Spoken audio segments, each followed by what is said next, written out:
দিঘুলিয়া উপজেলায় জামায়াত ইসলামীর উদ্যোগে মোটরসাইকেলের শোডাউন।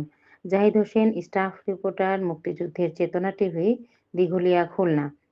দিঘুলিয়া উপজেলার সবকটি ইউনিয়নে পৃথকভাবে জামায়াত ইসলামীর উদ্যোগে মোটরসাইকেল শোডাউন অনুষ্ঠিত হয়েছে।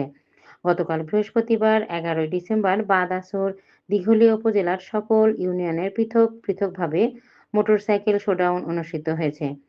পৃথক ইউনিয়নে মোটরসাইকেল শোডাউন ইউনিয়ন আমিরগণ নেতৃত্ব দেন।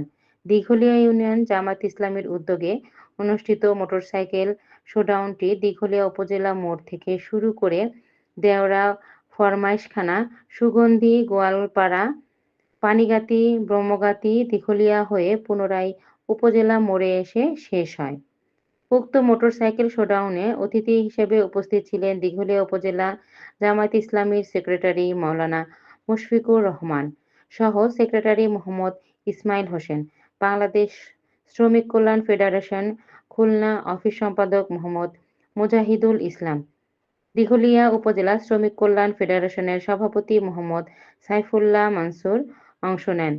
এ মোটরসাইকেলে শোডাউনে আরও উপস্থিত ছিলেন দিঘুলিয়া ইউনিয়ন জামায়াত ইসলামীর আমির মাওলানা দেলোয়ার হোসেন, সেক্রেটারি মোহাম্মদ বদিউজ্জামান আজাদ, কর্মপরিষদ সদস্য মোহাম্মদ মুরাদুর রহমান। এছাড়াও প্রতিটা ওয়ার্ডের সভাপতি, সেক্রেটারিগণ সহ বিভিন্ন পর্যায়ের নেতারা, কর্মীরা উপস্থিত ছিলেন। বারাকপুর ইউনিয়নে জামায়াত ইসলামীর মোটরসাইকেল শোডাউনে নেতৃত্ব দেন বারাকপুর ইউনিয়ন আমির মোহাম্মদ শওকত আকবর মোড়ল। সেনহাটি ইউনিয়নে নেতৃত্ব দেন সেনহাটি ইউনিয়নের জামায়াত ইসলামীর আমির মোহাম্মদ শফিকুল ইসলাম মোল্লা।